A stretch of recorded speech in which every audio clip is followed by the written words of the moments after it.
why do we feel attracted to certain people? Why do I end up in unhealthy relationship dynamics? As you might know, we have 2026. Over the last 10, 20 years, the dating landscape has changed quite a lot. A lot of people are out there with their past hurt and wound from maybe early relationships. So they go into relationships with that past wound, that emotional blueprint, and hurt another person as well. Because once we heal the past wound, we can also shift and change our romantic life. And tonight I would love to introduce you to my friend, Stefan, who will host the first part of the evening. I think the floor is yours. Please give him a big round of applause.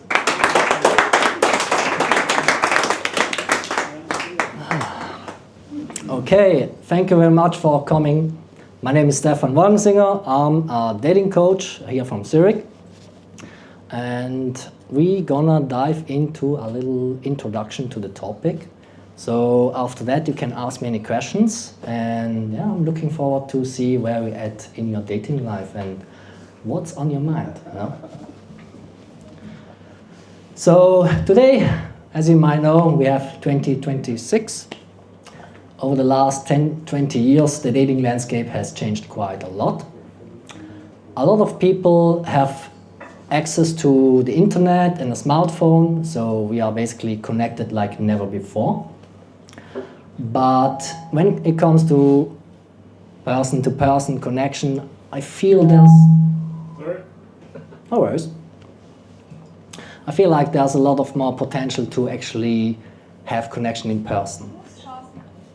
So, like 20 years ago, people used to meet their significant other through like friends or maybe at work over coffee or maybe over their family. And regarding my first girlfriend, how I met her was exactly in one of those ways. So friends and I agreed to meet in a wooden hut in the forest to play some card games. And she was part of the group. And when I saw her, I knew like, oh, very attractive. So I shot my shot and it worked. We came together. It was simple and real and easy. Very easy. It is. Just cards? I was just persistent, you know, like, fuck, I'm gonna do it. You know? just play cards? Feels like no discussion? Yeah, well, she lost the bet, that's why. Ah. Exactly. Yeah, and today we have like dating apps, and we have a lot of like ghosting these days, or repeated cycle of relationships that fail, or maybe like toxic patterns in that, as well as like swiping, as you might know, until there's no data more. And in the end, deep down, we all crave the same, which is like being seen, feeling heard, like connection and love, someone who understands us. But the thing is, like, we kind of forgot to actually see each other, to look at each other on a deeper level. Especially with a lot of distraction these days, like we in Switzerland have this... Oh, thank you. Here in Switzerland we have this culture of like work, work, work, prioritize your career, and it takes a lot of time and energy away, you know. And that's why I run events there you actually look into the eyes of one another, and it helps to actually re-engage of connect with each other like as a person. And the thing is, like, also when you want to meet someone, it's less about what you say or how you say it, it's more about how you show up. And there your own psychology, like what's inside your mind, your subconscious mind, plays a big role. Because those beliefs you have in your mind influence your behavior. And people feel how you show up, you know? So when you feel like good enough and lovable, it's easy for people to feel like, yes, this is an attractive person. And what I observe is, like, from our own relationship experience, is like a lot of people are out there with their past hurt and wound from maybe early relationships or maybe from their childhood, because maybe they didn't receive the love they needed the way they were meant to receive when they were young. So they go into relationships with that past wound, that emotional blueprint, those set of beliefs, and hurt another person as well. So we have this endless cycle of like wounding each other until there's no tomorrow. And that's why I focus a lot in my coaching about the internal side, the psychological aspect. Why do we feel attracted to certain people? Why do I end up in unhealthy relationship dynamics? As well as like the other technical side of like how do I approach someone I feel attracted to? How do I make a conversation, a connection? How do I build tension? And there are also some people I met, like that was me also many years ago. I was very afraid of even taking the first step. And it also has to do with our beliefs and our fears. So I also guide people towards overcoming their fears so they can be their most authentic, courageous self who reaches out and take initiative.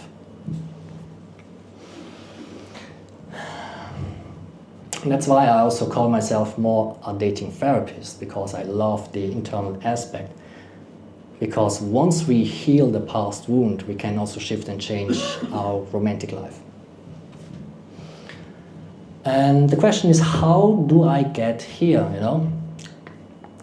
Sure, I have like a lot of experience in coaching on the technical side, but I also observed we need to change a little bit the approach and also take responsibility for the internal side. So when I was like 10, 20 years younger, you might not have guessed that I was a very, very shy person. I couldn't speak, I couldn't approach anyone, nothing of that. But I had one strength. I was aware that I need to change something in order to have a girlfriend. That was my goal. And there was one point that basically changed my life.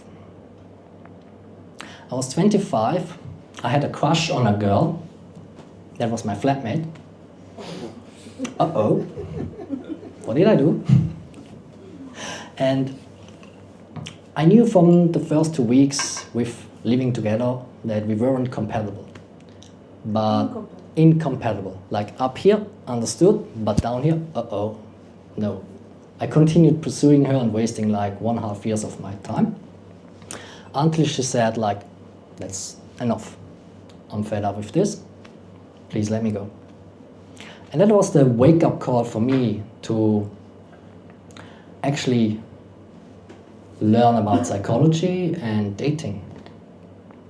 And part of that was also like going out there, spending time with people. First of all, like attending meetups like this one, in order to become comfortable spending time around a group of people. Because before that, it was even difficult for me to do that. And as a next step, I learned how to talk to strangers on the street and ask for directions, or give women a compliment and ask them out for coffee. Sometimes it works, sometimes it doesn't, but you learn each time. And over the duration of like 10 years, I met more than 7,500 women this way, on the street. I know, I went a little bit on the crazy side, but it was very therapeutic for me and I learned a lot about myself. How do you count it? It was an estimate, if you like. Usually when I'm walking around, I usually talk like to 1 to 5 women a day, 3 times a week, and you can multiply that. What number am I? Oh, I forgot to count, sorry. You're counting. No, I'm just estimating based on my own experience, It would be too much data anyway. And out of that I had like several hundred dating experience, like good ones, bad ones I felt connected with her, ones that led to something more, and those who were like, yeah, sorry, no fit for us. And yeah, among that I also was a bit blessed with some beautiful relationships. And I'm going to tell you how I met one of them. So I used to live in Barcelona for like 6 to 7 months. And 3 weeks in after arriving there, I was walking on the street towards the beach. And there I saw a beautiful woman in her mid-30s. And I intuitively felt this sensation of like, oh no, I need to say hi to her. So I turned around, stopped her, not like the police, I promise, and said, hi. I felt I had to say hi to you. And then we talked, we connected, and then we started dating each other for the time I was there. And it was a beautiful experience. I learned a lot about myself and about connecting with another human being, you know. Let me tell you another story. When I was traveling in Italy for vacation, for exploring the local culture there, that's something I love doing, I saw a beautiful Italian lady in a red dress on the street of an Italian village. And I felt like, wow, what a beautiful woman. I need to speak to her. So say hi here and talk to her. You're right. So I gave her a compliment and we spent the day together exploring this place and continued texting each other for a month while I was traveling the rest of Italy. And on my way home, I decided to visit her on her hometown, and we spent beautiful 3 days together, many hours. She showed me her world and her friends, and we grew closer. And the connection felt so real, so warm, so authentic. I felt like this is it. This is the relationship I always was looking for. There's a but. When I was not there with her in person, because I had to go home for some things to do in Switzerland, for example, when I sent her a message on WhatsApp, I was met with radio silence. 5 days, 7 days, 10 days go by, no reply. And I noticed this sensation in my body bubbling up. Maybe you felt it too, when suddenly someone who you're close with disappears and you don't know what's going on, what's going to happen. So I felt this anxiety rising in my body, all the so-called fear of abandonment. And I knew that this wasn't a safe space for me to remain in. And that's why I decided to actually look inward and ask myself, why am I attracted to someone emotionally unavailable? So I spent 2 weeks taking time for myself in a calm place close to nature, diving into my subconscious mind, exploring what's the root cause of my pattern of feeling attracted to someone unavailable. And I found it. Actually, I could remove it. And I noticed my anxiety levels going down. And for the first time, after 2 months of dating her, I could see her clearly. So when she finally reached out to me, I could see from her side no accountability and no growth. Even though I wanted to be close to her and enjoy this connection with her and build it into a healthy relationship, I knew it wasn't possible at that stage. So I chose my well-being and let go of that. Some might say, all you need is love. But what you actually need is compatibility, self-awareness, and taking responsibility to do the healing work before or while being in a relationship. Because a relationship is basically a place where you see in a mirror, quite profoundly and strongly, what hasn't healed or which needs haven't been met when you were young. And it's basically a vehicle for you to grow into a more mature, healthy, fulfilled version of yourself.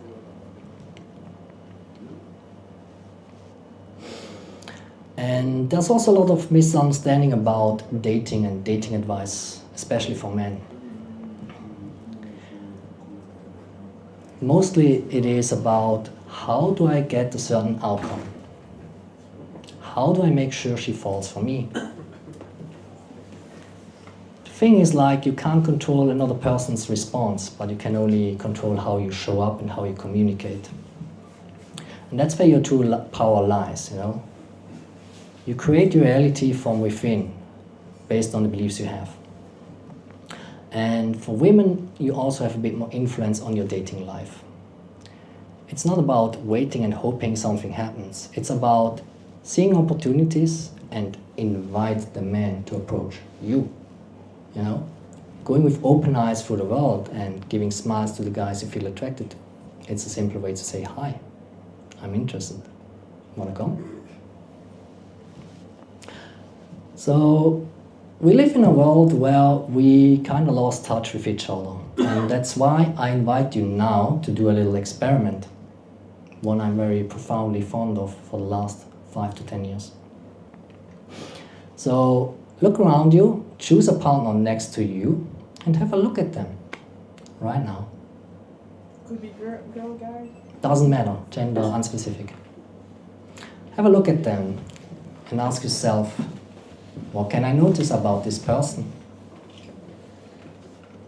What's my impression of them?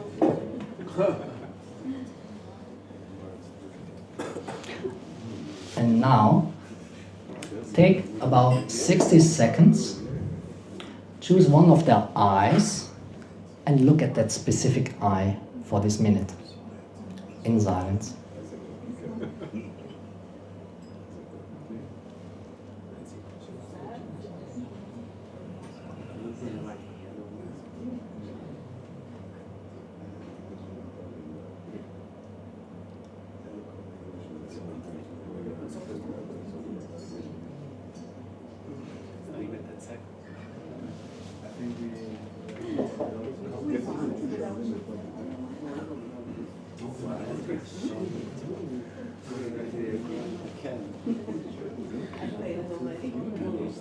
And now, you might share with the other person your experience.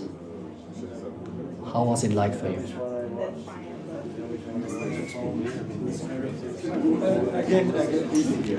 You can share your experience. How was it like for you to look into the eyes?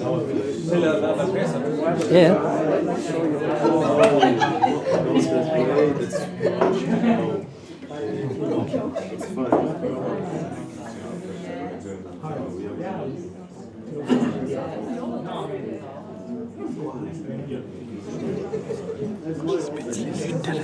Okay. Wow.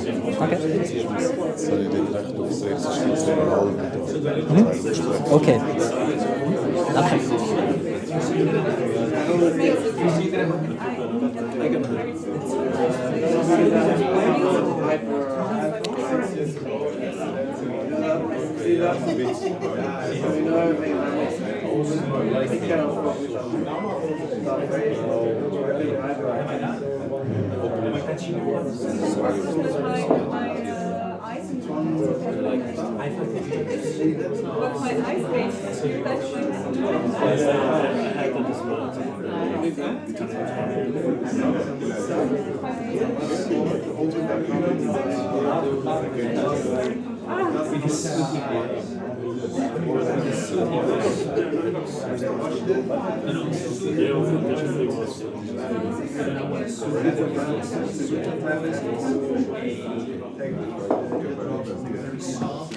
Okay. Slowly come back into the group.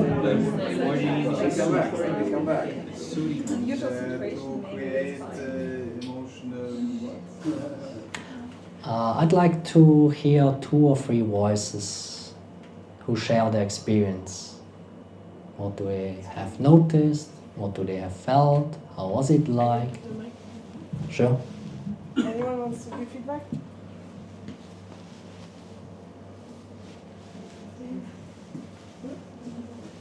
Come on, you were speaking a lot. He had no experience. Just be brave, you know. You have to love yourself. Lord. After a while, you it's a feel game, like you know, now it's taken watched, as a game, don't take like it. observed.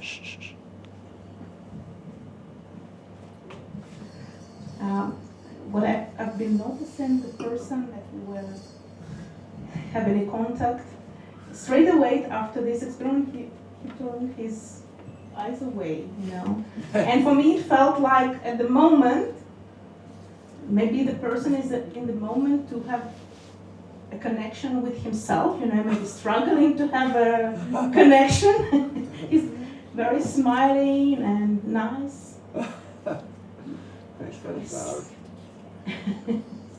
But it felt like maybe his artistic part or inner child is a little bit struggling, you know.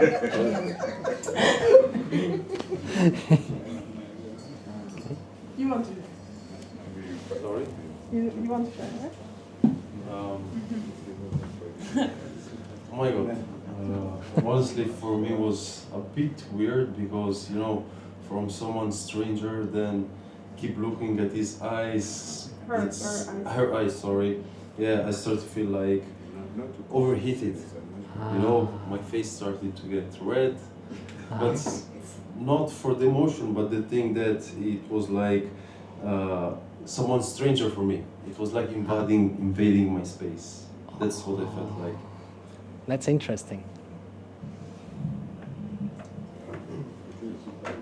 Yeah, thank you very much for sharing your experience. It takes a lot of courage, especially for camera. And I agree, at first it can be very uncomfortable and like, what the fuck, why are you looking at me? I don't know you. Which is just the first step. From my experience of doing this for more than 5 years, what I usually observe is like that this is the initial reaction. But over time, people become more comfortable to look at each other, to be present with each other, to be okay of being seen, you know. And I agree, it's a lot of attention you get within a minute. It's like, I don't know this, what should I do?